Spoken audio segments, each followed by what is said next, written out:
से बातचीत करते हैं। प्रभुदास लीलाधर के जॉइंट एमडी दिलीप भट्ट साहब हमारे साथ कार्यक्रम में शामिल हो चुके हैं और साथ ही इंडिया फॉरेक्स के सीईओ अभिषेक गोयन का भी आप दोनों का ही स्वागत है सीएनबीसी आवाज़ पर। दिलीप जी, सबसे पहला सवाल आपसे, क्या समझते हैं ये दो बड़े फैक्टर इंडिया की मैक्रो इकोनॉमिक सिचुएशन के लिए बड़े पॉजिटिव ट्रिगर का काम कर सकते हैं, बाजारों में एक नई तेजी बना सकते हैं? जरूर, मुझे लगता है कि ये दो फैक्टर बहुत इंपॉर्टेंट है और वो बहुत अच्छी तरह से कॉन्फिडेंस दे रहा है इंडियन इन्वेस्टर्स को, इंडिया इंक को, फॉरेन इन्वेस्टर्स को। और मुझे और एक बात जरूर कहना है कि ये जो फर्स्ट क्वार्टर का जो जीडीपी आया ऑफ 5.7%, इसमें इसने काफी हद तक थोड़ा गेम को चेंज कर दिया इन अ वेरी पॉजिटिव वे। अभी एक्स्ट्रापोलेशन इस तरह से हो रहा है कि अगर ये 5.7% ग्रोथ है without the Modi magic effect, अगर मोदी का मैजिक और चल जाए यहां पर इकोनॉमी में, तो शायद in next 2 years whether we can return back to 8% of GDP growth, that looks very much possible. तो उस तरह का optimism is gradually seeping into the market. और हमने देखा है कि पिछले 3-4 दिनों में जिस तरह से तेजी बहुत अच्छी रही और जिस तरह से पैसा भी बहुत अच्छी तरह से आ रहा है, ओवरऑल ये मार्केट अभी शायद करेक्शन आए तो भी शैलो होगा और करेक्शन आए तो भी अपॉर्चुनिटी मिलेगा बाय करने को। The trend is definitely upwards. लेकिन क्लियरली यहाँ पर जिस तरह की मूव्स देखने को मिली है करेंसी में और कमोडिटीज में, अभिषेक का क्या आप यहाँ से आगे क्या रेंज लार्जली रुपए के लिए देख रहे हैं कंपेयर टू डॉलर? क्या ये स्टेबिलिटी का सिलसिला बरकरार रहेगा डिस्पाइट ऑल द एक्शन जो अंतर्राष्ट्रीय बाजारों में देखने को मिला है?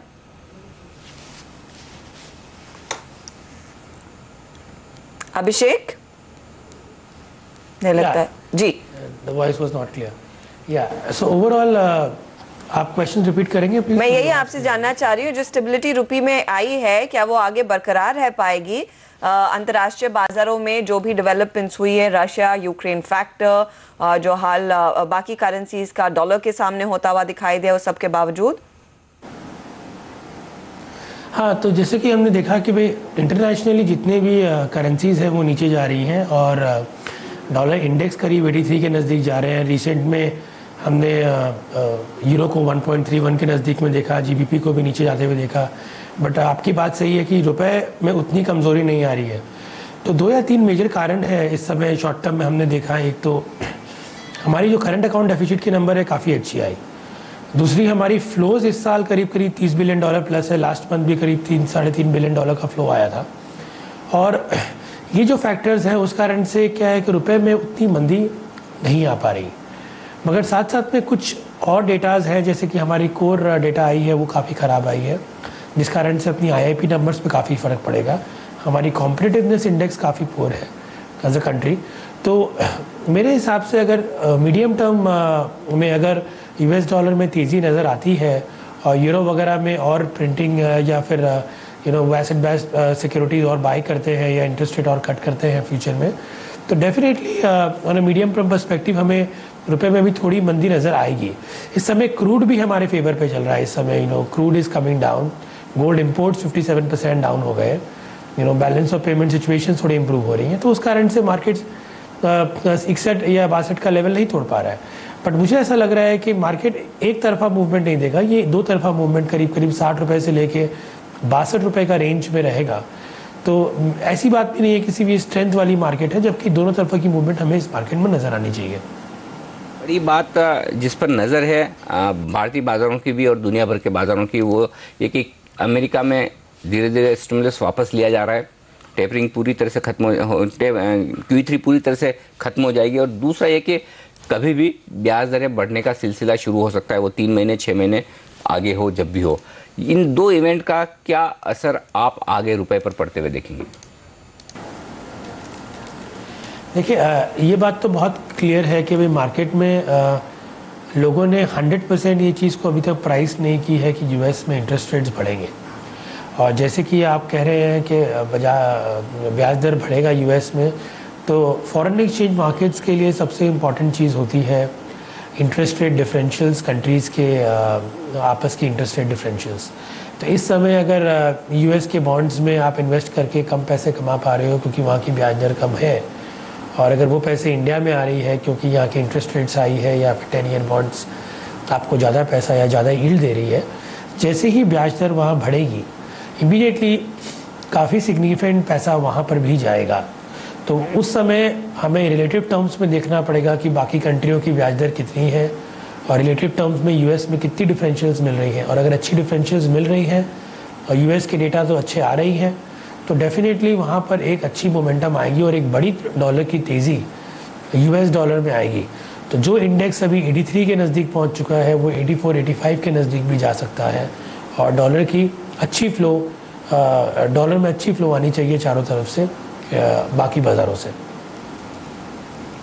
ओके, इनफैक्ट इस चर्चा को आगे बरकरार रखेंगे, जारी रखेंगे। ये भी जानेंगे कि अगर इस तरह के मूव्स आते हुए दिखाई देंगे तो इस समय एसेट क्लास के लिहाज से अच्छा मौका कहाँ पर है पैसे लगाने का। कमोडिटीज़ जिसमें सोना शामिल है या फिर इक्विटीज़ जहाँ पर हमने देखा है लगातार तेज़ी का ही रुख देखने को मिला भारतीय बाजारों में। इस चर्चा को बरकरार जारी रखेंगे ब्रेक के बाद।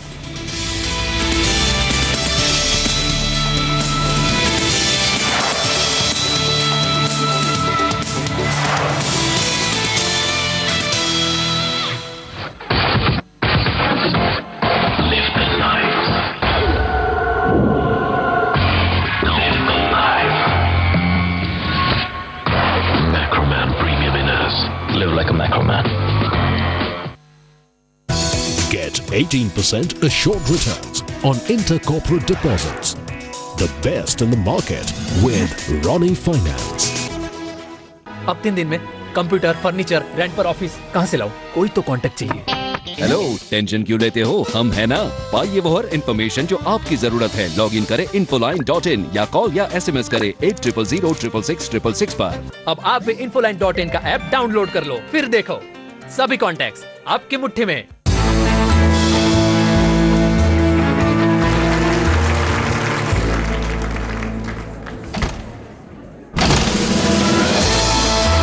हमेशा नया ग्रीन प्लाईवुड।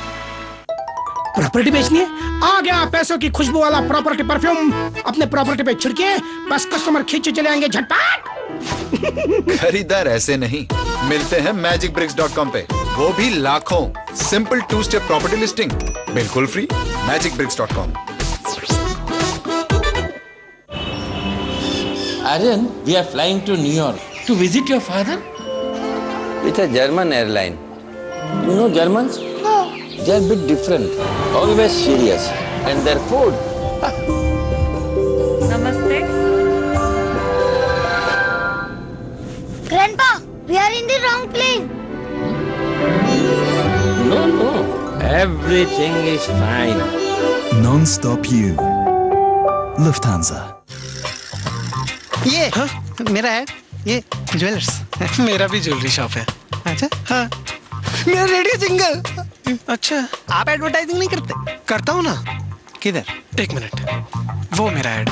श्री विद्या ज्वेलर्स आज नेशनल टीवी पे। हाँ, महंगा होगा। नहीं, रेडियो जितना। अमागी द्वारा आप अपने शहर में टॉप टीवी चैनल्स पे कम बजट में भी एडवर्टाइज कर सकते हैं। अपने ब्रांड टीवी पर ले आइए, हमें कॉल या SMS कीजिए। अमागी, स्मार्ट एडवर्टाइजिंग ऑन टीवी।